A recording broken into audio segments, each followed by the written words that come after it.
Mr. Speaker, I yield back. Gentleman yields. The chair recognizes the gentlewoman from Michigan, Ms. Tlaib, for 5 minutes. Mr. Speaker, working people are sick and tired of corporate greed. It's time to say enough is enough. Last year, Starbucks CEO Brian Niccol made almost $96 million. The average Starbucks worker made less than $15,000 a year. They would have to work more than 6,000 years to match Starbucks CEO pay. While Starbucks is among the worst, it's not the only one in the United States. Among the 100 S&P 500 companies with the lowest worker pay, the average CEO makes 632 times more than their workers. This is absurd, it's immoral, it's corporate greed. It leads to income inequality in our country and drives wage stagnation, and it doesn't have to be like this. This is why I'm introducing the Tax Excessive CEO Pay Act. While these CEOs float around in their yachts, millions of Americans, our residents, are drowning in credit and credit card debt, struggling to keep their heads above water. The level of inequality is a threat to our democracy, and this kind of economic power concentrated in a few hands truly hurts our families. CEOs in the 1970s made roughly about 25 times the average pay of their workers. Today, it's 290 times more. I want folks to think about that because these are workers that depend on us, the federal government, to subsidize these poverty wages. They're on Medicaid. They're getting food assistance because their CEOs are focused on profit in their own pay instead of taking care of their workers. This bill would apply a higher corporate tax rate to companies that pay their CEOs at a higher amount of compensation compared to their workers. It's triggered if it's 50-1. That's the trigger, 50-1, that a company will pay more in corporate tax if that's the case. The greater the ratio, the larger the increase in the tax rate. This will not only incentivize more reasonable CEO pay packages, it would also compel companies to increase their workers' pay and take care of their workforce. This level of inequality we face is a threat, again, to our families' economic stability and livelihoods. And in this chamber, we constantly have to subsidize, we constantly have to take care of the workers when their CEOs and the companies don't do that. So I urge my colleagues to please support the Tax Excessive CEO Pay Act.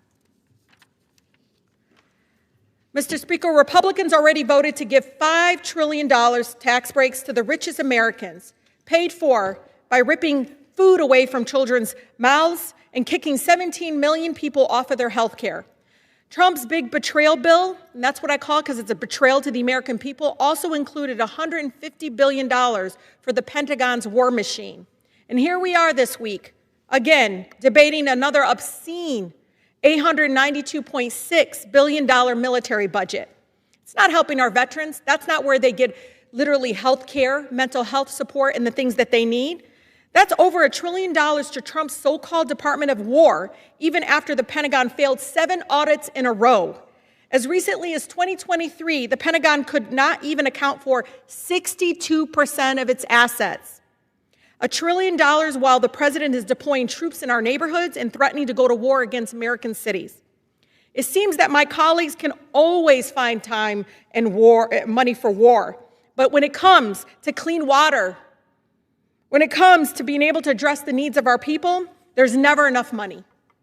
Why is it that when it's, again, trying to make sure people have health care, being able to address the housing crisis, being able to, again, tell our families that we're doing the best that we can, when all I see is the bipartisan support for a war machine budget that can't pass on audit?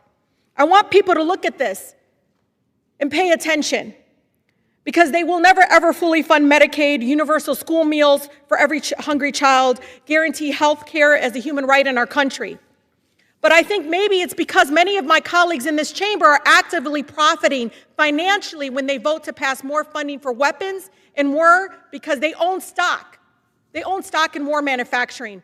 I introduced an amendment to this war machine budget that says Stop Politicians Profiting from War Act to put an end to this corruption by banning members of Congress and their families from owning defense stocks. My colleagues should not be able to use their positions of power to get rich from defense contractors while voting to pass more funding for war. Our elected officials should not be able to profit off of death. The American people deserve representatives who vote in the best interests of our families. We are all elected to serve the public, not serve stock portfolios or campaign contributors. The American people time has deserve expired. better. We are sick and tired of politicians profiting off of endless wars. I yield. The chair recognizes the gentlewoman from Texas, Ms. De La Cruz, for 5 minutes.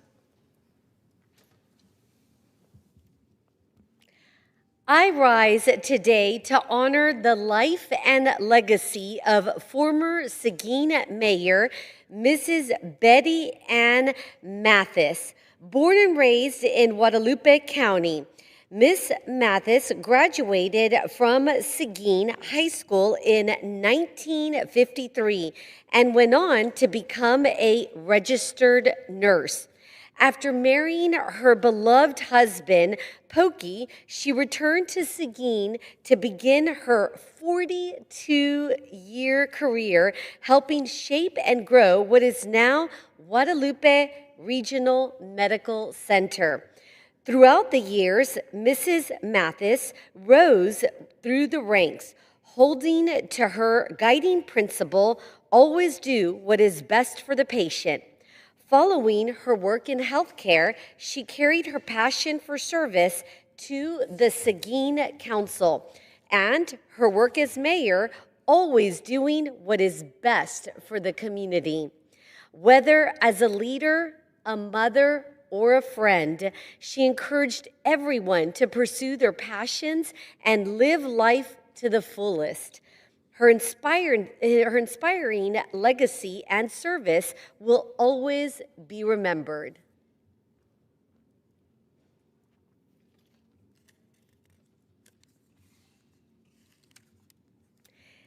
Today, I rise to recognize the life of Sabrina Walker Hernandez, a truly remarkable and selfless woman who dedicated her life to serving her country, her family, and the community of Edinburgh, Texas.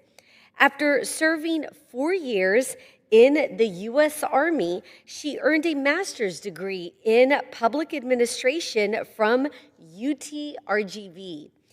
For 10 years, she served as the CEO of the Boys and Girls Club of Edinburgh in the RGV, where she helped raise over $11 million for their new building to provide more young Texans with space to learn and grow.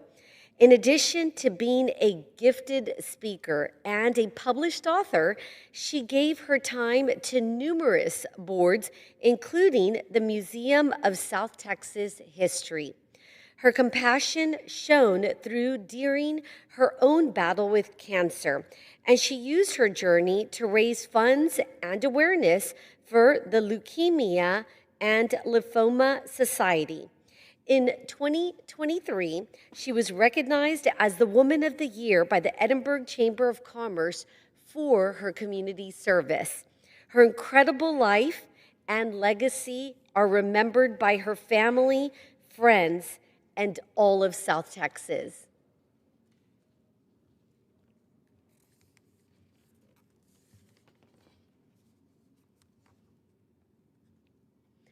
Today, I proudly rise to celebrate a landmark moment for the Rio Grande Valley, the inaugural season of the UTRGV football program.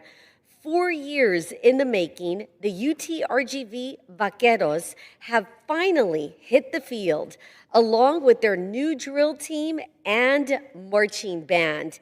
A new tradition has begun in the Rio Grande Valley. Nearly 13,000 proud fans came to watch the first game against Sol Ross. The Valley is excited to unite around this Rio Grande Valley football team, and we are ready to keep cheering our team on. We wish you the best season. V's up. Thank you. I yield back. The chair recognizes the gentlewoman from the Virgin Islands, Ms. Plaskett, for 5 minutes. Thank you, Madam Speaker. As we mark the solemn 8th anniversary of Hurricanes Irma and Maria making landfall in the Virgin Islands, each as Category 5 hurricanes, I rise today to speak about the remarkable resilience of Virgin Islanders, the critical federal partnership that secured the necessary funding for our recovery, and the transformative opportunity which is on the cusp of realization for our people. On September 6, 2017, Hurricane Irma pummeled the territory, shredded roofs, destroyed our utilities, and shattered lives. 2 weeks later, Hurricane Maria made landfall in the Virgin Islands, wreaking destruction across parts of the territory already spared from Irma. The devastation was complete and overwhelming. Our hospitals destroyed, schools were left in ruins, our children sharing schools for 2 years, and thousands of homes uninhabitable. Our residents lived without electricity for 9 months. In those darkest hours, I witnessed something extraordinary, the unbreakable spirit of Virgin Islanders. We came together to support one another, rebuild our community, and lay the foundation for a stronger and more resilient future. While others simply saw the need to rebuild, I saw an opportunity for transformation. Many in my home leadership said I was asking for too much. I was out of place. By showing members of Congress on both sides of the aisles how many times infrastructure had been rebuilt after storms and how expensive that was, Congress recognized that the prudent replacement required that the Virgin Islands should rebuild not how things were at the time of the storm, but how they should have been. As the representative in Congress for my home at the time, I knew that recovery of this magnitude would require unprecedented federal support and innovative support approaches. That's why we fought for and secured transformational changes in federal law through the Bipartisan Budget Act of 2018. This legislation allowed FEMA, for the duration of our recovery, to rebuild our critical infrastructure with resilient design features up to the latest industry building standards, regardless of what existed before the storms. This was not just a policy change, it was a paradigm shift. Instead of simply replacing what we had lost, we could build infrastructure designed to withstand future storms and serve our community for generations. I personally brought drafters of the legislation to meet with local government and FEMA officials to ensure that they understood the intent of this body in changing that law. The numbers speak for itself of the historic investment in the territory, almost $2 billion for rebuilding of our hospitals, several billion for our schools, and more than $4 billion for the Virgin Islands Water and Power Authority. In total, $20 billion flowing to our population. Recognizing that this even massive investment could be undermined by local matching requirements, I worked tirelessly with the last administration to secure an increase in the federal cost share to 95% for public assistance categories and 98% for larger critical infrastructure. This will save our territory $1 billion in matching funds that we simply do not have. Unfortunately, the local government has at times exacerbated the slow pace of rebuilding. The first years after the storm were not used to sufficiently build capacity or develop integrated project management, and we have had fits and starts in rebuilding. Our isolation and relatively small size create difficulty in obtaining supplies and labor. This is further exacerbated by delays that occur